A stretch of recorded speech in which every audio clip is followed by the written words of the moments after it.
अस्सलाम वालेकुम। अगर तो आपके पास ईएनटी के पेपर में नोज़ का सवाल आ गया और आपको पता लग गया कि ओके ये नोज़ का सवाल है, तो फिर आपने आगे क्या करना है? आपने देखना है कि क्या वहाँ पर ट्रॉमा की हिस्ट्री है, क्योंकि अगर ट्रॉमा है ना तो कुछ ही चीज़ें हो सकती हैं। उसमें क्या-क्या चीज़ें हो सकती हैं? First of all it could be fracture, ठीक है? वो फिर आपको पता लग जाएगा कि नेज़ल फ्रैक्चर है या लीफ वुड फ्रैक्चर है, ठीक है? उसके बाद या फिर सीएसएफ राइनोरिया का केस हो सकता है। अगेन ट्रॉमा के बाद आपने देखना है कि यार राइनोरिया उसके साथ है, तो फिर सीएसएफ राइनोरिया का केस हो सकता है। फिर आपने देखना है कि भाई यहाँ पर हीमाटोमा का केस भी हो सकता है, ठीक है? I guess it was haematoma, right? Yes, septal haematoma का केस हो सकता है। अच्छा, ये हो गया अगर ट्रॉमा के उन्होंने जिक्र किया हुआ है। But on the other hand एक बहुत कॉमन सिम्टम जहाँ से कन्फ्यूजन का आगाज़ होता है, दैट इज़ ऑब्स्ट्रक्शन। अब देखें, ऑब्स्ट्रक्शन जो है ना उसमें डिफरेंट पॉसिबिलिटीज़ हो सकती हैं। हमने एक-एक करके पॉसिबिलिटीज़ को रूल आउट करना है। सबसे पहले तो मैं सबसे वो पॉसिबिलिटी लिख दूँगी जिसमें मुझे कुछ नहीं बताना पड़ेगा, क्योंकि आपने पोलिप का वो डिफरेंस का टेबल अच्छे तरीके से बुक से कर लेना है, ठीक है? उसके अलावा अगर आपने देखना है कि ऑब्स्ट्रक्शन है तो क्या इमोशनल स्टिमुलस इन्वॉल्व है या नहीं। अगर तो इन्वॉल्व है तो वेज़ोमोटर बन जाता है, ठीक है? रेनाइटिस। उसके बाद आपने देखना है कि क्या वहाँ पर कोई ग्रैन्युलोमा फॉर्मेशन की बात हो रही है, तो ग्रैन्युलोमेटस डिज़ीज़ हो सकती है नोज़ की, ठीक है? उसके बाद जनाब आपने देखना है कि वहाँ पर कोई एब्सेस मौजूद है, तो एब्सेस मौजूद होगी तो ऑब्स्ट्रक्शन अगर एब्सेस की वजह से है ना, तो एब्सेस के जो टिपिकल साइन एंड सिम्पटम्स होते हैं कि इन्फेक्शन है, बहुत पस एक्यूमुलेट हुई है तो वो फ़ीवर वहाँ करेगी और ये वाली चीज़ें वहाँ पर मौजूद होंगी। तो एब्सेस जब होती है तो वहाँ फेब्राइल कंडीशन होती है और वहाँ पर कुछ दिनों से कंडीशन होती है, एकदम से नहीं हो जाता है। हीमाटोमा, ट्रॉमा वगैरह एकदम से हो सकता है, ठीक है? अच्छा, फिर आ जाता है कि क्या वहाँ पर कोई क्रस्ट है या क्या वहाँ पर कोई मैस है। अब देखो, क्रस्ट अगर तो मौजूद है ना और रूमी कैविटी मौजूद है, तो हमारे ज़हन में आना चाहिए एट्रोफिक रेनाइटिस। लेकिन अगर मैस है और फिर वो fungal ball, double density sign, ये वाली बातें बताई हुई हैं, तो हमारे ज़हन में आना चाहिए म्यूकोरमाइकोसिस, ठीक है? तो ये ऑब्स्ट्रक्शन का थोड़ा-सा फ्लो चार्ट सा बन गया। अब इसके अलावा हमने जो एक चीज़ ईयर में भी डिस्कस की थी, वो थी इच। इच बहुत कम चीज़ों में होती है। वहाँ पर हमने कहा था ईयर में कि फंगल इन्फेक्शंस वगैरह हैं तो तब इच है, ठीक है? यहाँ पर अगर हम कहें इच तो यहाँ पर एलर्जिक कंडीशन में इच होगी, ठीक है? वो भी हम देखते हैं क्या होगा। इसके अलावा चीक पेन के साथ चीक चीक के स्पेलिंग क्या होते थे? Oh no! चीक पेन या चीक नमनेस के साथ हो सकती है, ठीक है? पेन है, वेट अब क्या करें इसका? इसको पेन को यहाँ से काटते हैं, चीक में पेन हो सकती है या चीक में नमनेस हो सकती है, ठीक है? वो भी हम देखते हैं कि ये होगा तब क्या होगा, ये होगा तब क्या होगा, ठीक है? अच्छा जी, अब हम आते हैं नोज़ पर। नोज़ में सबसे पहले शुरू से शुरू करें ढिंगरा के अकॉर्डिंग, तो डीएनएस आता है। डीएनएस के अंदर उन्होंने बताया होगा कि भाई सेप्टम जो है वो डिफ्लेक्टेड है। अब जो सी शेप डिफ्लेक्शन होती है ना, उसके अंदर इंफीरियर टर्मिनेट की हाइपरट्रॉफी होती है, और अगर आप यूएचएस के सवाल देखें तो उन्होंने बहुत बार यही कहा हुआ है कि भाई इंफीरियर टर्मिनेट की हाइपरट्रॉफी है, ठीक है? मुझे अगर अभी मिल जाए तो मैं दिखा भी दूँ, लेकिन वो वक्त ज़ाया होना है, मुझे नहीं मिलना है बुक से भी। हेडेक बना हुआ है डायग्राम, आप देख लें, ठीक है? इंफीरियर टर्मिनेट उसमें बड़ा सा करके बना हुआ है, तो सी शेप डिफ्लेक्शन के अंदर होता है। हेडेक होता है, फेशियल पेन और एपिस्टेक्सिस होती है, ठीक है? उसके अलावा हीमाटोमा और एब्सेस। हीमाटोमा ऑयर्स के अंदर होता है, एफेब्राइल होता है, रेडिश स्वेलिंग होती है, इंटेयर आइनोस्कोपी पर ब्लॉकेज होती है, फ्लेक्टेंट मैस ने ब्लॉकेज की होती है, फ्रंटल हेडेक होता है, नेजल ब्रिज के ऊपर प्रेशर सा पड़ रहा होता है, ठीक है?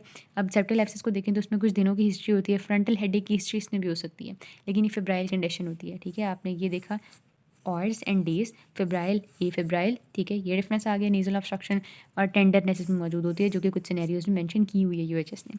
एक्यूट रेनाइटिस को कॉमन कोल्ड भी कहते हैं, आपने बिल्कुल कंफ्यूज नहीं होना, वही वाले सारे फीचर्स हैं, मैं नहीं बताऊंगी। प्राइमरी एट्रोफिक रेनाइटिस को ओजाइना कहते हैं, इसके अंदर नीजल कैविटी रूमी होती है, इसके अंदर मर्सीफुल एनोस्मिया होता है, पैराडॉक्सिकल ऑब्स्ट्रक्शन हो सकती है कि भाई बहुत रूमी कैविटी है, एट्रॉफी हो रही है, सेंसरी जो नर्व आ रही थी वही एट्रॉफी हो गई है, तो उसको पता ही नहीं लग रहा है कि रूमी कैविटी है। ग्रैनुलोमेटस नोज़ की जब डिजीज़ होती है तो ये टीबी का सिनेरियो उन्होंने दिया होता है, और इसके अंदर अल्सरेटिव ग्रैनुलर मैस नज़र आता है आपको, पुरुलेंट डिस्चार्ज होता है और वीक एमेसिएटेड पर्सन होता है। म्यूकोरमाइकोसिस के अंदर डायबिटीज़, इम्यूनोस्प्रेशन और ब्लैक नेक्रोटिक मैस होता है नेज़ल कैविटी के अंदर। नेज़ल मियासिस के अंदर पेशेंट जब आता है ना, तो पेशेंट तो मतलब अगर जल्दी आ रहा है नेज़ल मियासिस के साथ, तो वो एपिस्टेक्सिस कंप्लेंट के साथ आएगा, या वो कहेगा मुझे स्नीजिंग हो रही है, हेडेक हो रहा है, पफी आइज़ हैं, लिप्स हैं, लेक्रीमेशन है। जो ये बॉडीज़ होंगी, फॉरेन बॉडीज़ या जो मैगट्स होंगे या फ्लाइज़ होंगी, वो बाहर कब आएँगी? 4 से 5 दिन के बाद, ठीक है? इसमें basically living whitish foreign bodies nose के अंदर नज़र आती हैं, टिंगलिंग सेंसेशन हो रही होती है और ओल्ड अनअटेंडेंट पेशेंट के अंदर हो रहा होता है, ठीक है, कोई अटेंड करने वाला नहीं है उनको घर में। CSF राइनोरिया ट्रॉमा RTA, इसमें क्लियर वाटरी डिस्चार्ज होता है और नो स्निफिंग। CSF राइनोरिया वाले चैप्टर के अंदर भी एक प्यारा सा टेबल बना हुआ है, वो आपने देख लेना है कि क्या फीचर्स होते हैं उसके, ठीक है। आपका डायग्नोसिस इंशाल्लाह बन जाएगा। एलर्जिक रिनाइटिस देखें तो उसको हे फीवर कहते हैं, इसके अंदर इचिंग मौजूद होती है, throughout the year itching मौजूद होती है। मैंने इचिंग की बात की थी ना, इचिंग बस इसमें है, इचिंग के साथ और भी बहुत कुछ है, जैसे कि एलर्जिक सैल्यूट, जैसे कि एलर्जिक शाइनर्स, जैसे कि cobble stone conjunctiva, inferior turbinate enlarge हुए हैं। अच्छा अब देखो, इन्फीरियर टैबनेट एनलार्ज थे in the DNS, inferior turbinate enlarge है in the allergic rhinitis, pale होंगे, ठीक है, राइनोरिया भी हो रहा होगा। फिर आते हैं वेजोमोटर रेनाइटिस पर। वेजोमोटर रेनाइटिस के अंदर सुबह सुबह बहुत छींकें आती हैं, नेज़ल म्यूकोजा की हाइपरट्रॉफी हुई होती है, स्ट्रेस और इमोशनल स्टिमुलस के वजह से हो रहा होता है, और इसमें पोस्ट नेज़ल ड्रिप भी मौजूद होता है। उसके बाद आगे चलते हैं पोलिप्स पर। एंट्रोकॉनल पोलिप्स जो होते हैं ये हैंग करे होते हैं ओरोफेरिंग्स में behind the soft palate. Unilateral nasal obstruction होती है, यूनिलेटरल नेजल डिस्चार्ज होता है, grey mass on the posterior rhinoscopy which is also seen in the ethmoidal polyps. और इसके अंदर लेकिन एथमोइडल के अंदर आपको भी ये बता सकते हैं कि बंदे को एज़मा भी है, ठीक है, मतलब आपने देख लेना है कि एथमोइडल पोलिप्स जहाँ लिखे हुए हैं वहाँ उन्होंने number of diseases including cystic fibrosis और पता नहीं क्या क्या कि इनके साथ एथमोइडल पोलिप्स को एग्जिस्ट कर सकते हैं, ठीक है।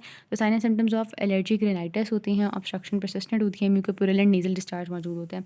फिर आता है थ्रॉबिंग पेन इन चीक। मैंने बात की थी कि चीक की पेन और नमनेस की हम बात करेंगे, तो थ्रॉबिंग पेन इन चीक कहाँ पर हो रही है, एक्यूट मैक्सिलरी साइनसाइटिस के अंदर, ठीक है। इसके अंदर मिडल मिएटस के अंदर पस होती है और रेडनेस होती है नेजल म्यूकोजा की, ठीक है। और ये बेसिकली जो थ्रॉबिंग पेन होती है ये ज़्यादा हो रही होती है जब आगे को झुकता है पर्सन, कफ करता है या च्यू करता है, ठीक है।